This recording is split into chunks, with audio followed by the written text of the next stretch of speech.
pemirsa, tentunya masih bersama dengan kami dalam Berita Lampung. Bagi Anda yang baru saja bergabung, kami akan menyajikan kembali berita utama hari ini.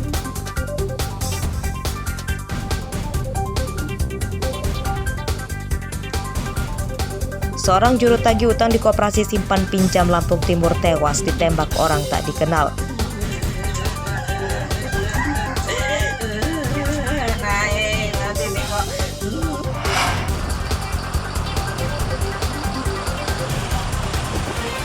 Kelangkaan solar di Lampung belum teratasi. Antrian truk dan bus di SPBU mengular hingga ke jalan raya.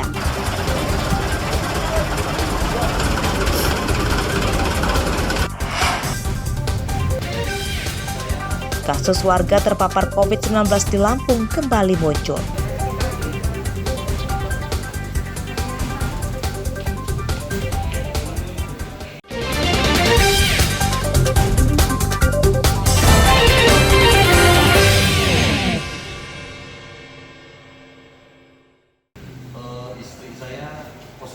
Wabah COVID-19 kembali muncul di Bandar Lampung.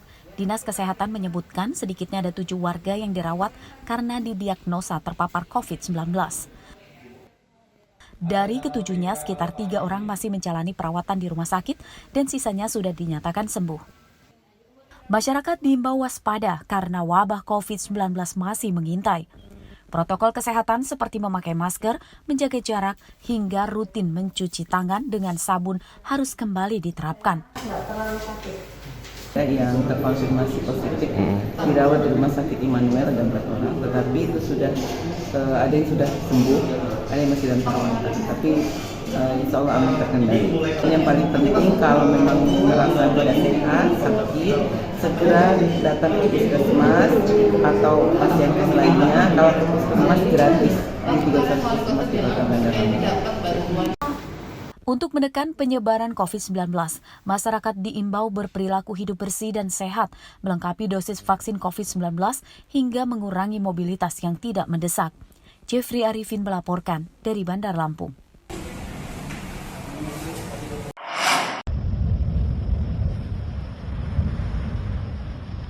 Erupsi Gunung Anak Rakatau masih berlangsung hingga hari Minggu kemarin dan menyemburkan abu vulkanik ke perairan Selat Sunda. Salah satu lokasi yang terdampak adalah Desa Tejang Pulau Sebesi, sebuah pulau berpenghuni yang paling dekat dengan Gunung Anak Rakatau.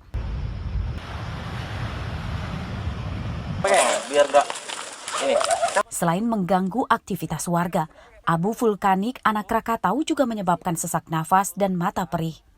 Terkait bencana ini, Pemkab dan Polisi Lampung Selatan menggelar pemeriksaan kesehatan gratis dan membagikan masker, kacamata pelindung, serta alat pengaman lain kepada warga Pulau Sebesi.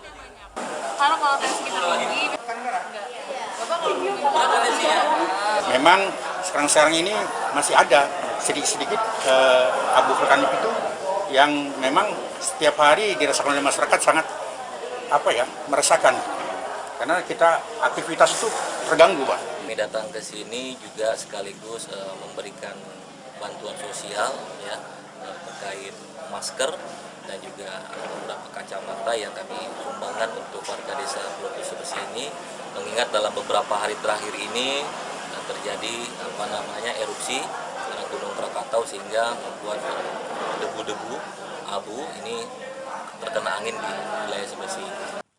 Erupsi Gunung Anak Rakatau di perairan Selat Sunda, Lampung Selatan terjadi sejak 26 November lalu dan hingga kini statusnya masih siaga di level 3. Berdasarkan data di pos pantau pada Minggu siang, erupsi Gunung Anak Rakatau sudah menurun. Gunung menyemburkan abu vulkanik setinggi sekitar 700 meter, sedangkan beberapa waktu lalu pernah hingga 2000 meter dari puncak gunung. Asep Saifullah melaporkan dari Lampung Selatan. Masih banyak debu abu vulkanik Gunung Anak Rakatau.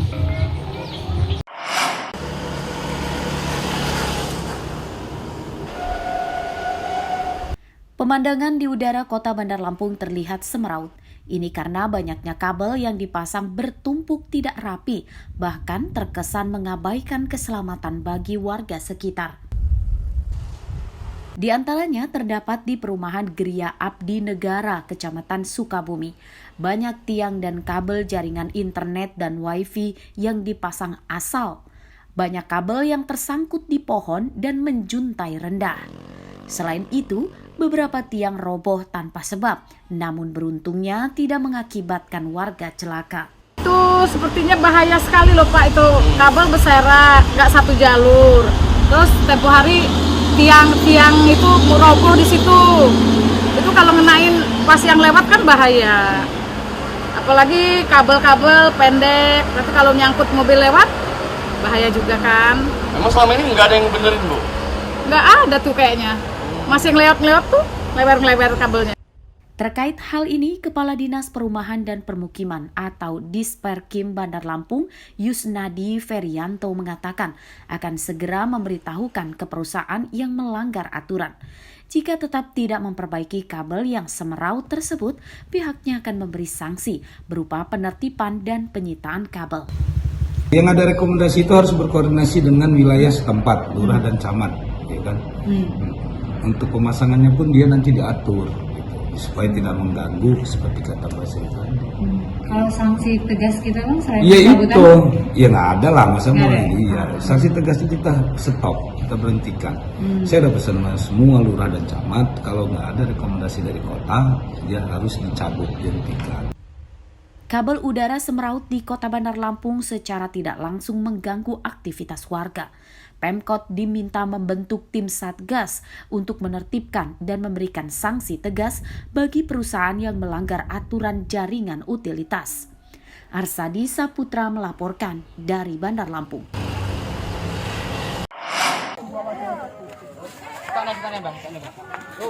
Ratusan warga mengantre membeli sembako murah yang digelar di halaman kantor Desa Mulia Agung, Kecamatan Simpang, Pematang, Mesuji, Sabtu siang. Antrian warga diatur ketat supaya mereka tidak berebut dan berdesakan. Bahan pokok yang dijual adalah beras, gula pasir, minyak goreng, dan tepung terigu.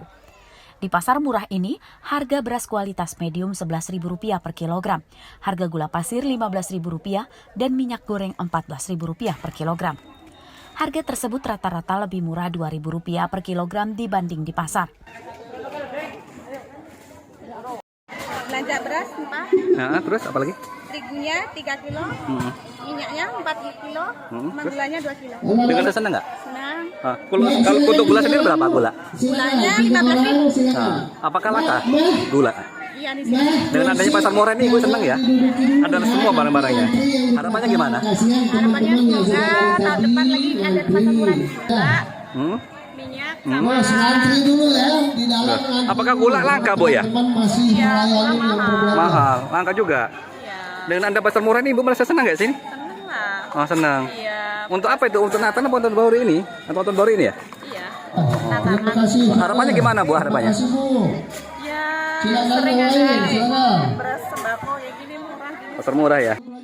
Pasar murah digelar merata di 7 kecamatan di Mesuji untuk mengatasi melambungnya harga bahan pokok menjelang Natal dan Tahun Baru. Selain langka juga harganya cukup agak tinggi, makanya pemerintah daerah langsung mengambil respon cepat untuk melakukan pasar murah. Apakah habis ini, Pak, di borong masyarakat? Sepertinya malah melihat antusias masyarakat nih, sepertinya ada kekurangan ini. Kekurangan. Nanti Bulog kita suruh ngambil lagi. Baik. Tingginya antusias warga ini karena harga sembako di pasar menjelang Natal dan Tahun Baru kian melambung. Warga mendesak pemerintah terus menggencarkan operasi pasar murah hingga harga bahan pokok turun dan stabil. Ari Susanto melaporkan dari Mesuji.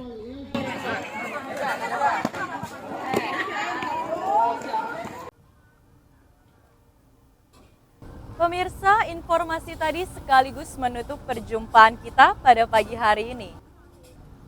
Saya Fikarana dan seluruh tim redaksi pamit undur diri, selamat beraktivitas dan sampai jumpa.